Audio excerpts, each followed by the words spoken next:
តើពុកម៉ែបងប្អូនធ្លាប់ឆ្ងល់ទេថាពេលយើងប្រើទូរស័ព្ទមានសេវា 4G សេវាពេញកាំប៉ុន្តែបើក YouTube ទៅមើលវីដេអូស្រាប់តែ slow វីដេអូកំពុងតែវិលខ្ញាល់មូលហេតុទី1នោះគឺការកកស្ទះអ្នកប្រើឬក៏គេហៅថា network congestion សញ្ញា 4G ពេញកាំនោះគ្រាន់តែមានន័យថាពុកម៉ែបងប្អូននៅគៀកបង្គោលអង្តែនទេតែបើនៅម៉ោង1ម៉ោងញឹកដូចជាម៉ោង8យប់នៅតំបន់របស់អ្នកប្រហែលមានអ្នកប្រើចំនួនរាប់ពាន់អ្នកដណ្ដើមទិន្នន័យគ្នាពីអង្តែនតែមួយនោះលឿននឹងត្រូវចែកគ្នាហេតុផលដែលធ្វើឲ្យអ៊ីនធឺណិតវាយឺតដូចដណ្ដើមមូលហេតុទី2នោះគឺយើងអស់ data លឿនលឿនឥឡូវនេះនៅប្រទេសកម្ពុជាយើងមិនទាន់មានគម្រោង data unlimited នោះទេមានត្រឹមតែឧទាហរណ៍15 GB ឬក៏រហូតដល់60 GB ជាដើមតែបើយើងប្រើប្រាស់15 GB នឹងអស់ហើយក្រុមហ៊ុននឹងកាត់លុយ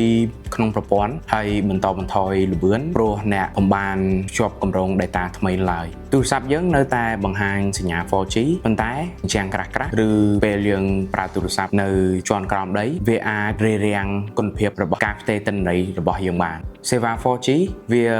ពិបាកឆ្លងកាត់អ្វីៗដែលក្រាស់ដូចខ្ញុំនិយាយមុនហ្នឹងអញ្ចឹងដូចជាជញ្ជាំងក្រាស់ជាងសេវា 3G ទៅទៀតប៉ុន្តែពេលយើងចេញពីក្រៅផ្ទះទៅអ៊ីនធឺណិតយើងនឹងដើរលឿនជាធម្មតាវិញសម្រាប់ដំណោះស្រាយនោះពុកម៉ែបងប្អូនគួរឆែក data balance មុនសិនពុកម៉ែបងប្អូនអាចឆែកជាមួយ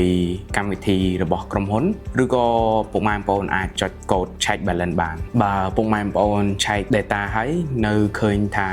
សល់ច្រើនអញ្ចឹងមានន័យថាពុកម៉ែបងប្អូនកំពុងតែជួបបញ្ហាការកកស្ទះអ៊ីនធឺណិតហើយអញ្ចឹងពុកម៉ែបងប្អូនគួរព្យាយាមប្រើអ៊ីនធឺណិតក្នុង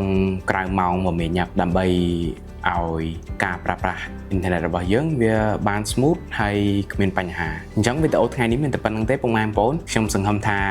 វីដេអូនេះអាចជួយពុកម៉ែបងប្អូនបានហើយពុកម៉ែបងប្អូនទាំងគ្នាសូមកុំភ្លេចចុច subscribe ចុច follow ឲ្យមេដៃហើយចែកម្លែកទៅដល់មនុស្សដទៃទៀត This is Seth from Bro Talk Techs I see you guys next time stay safe bye bye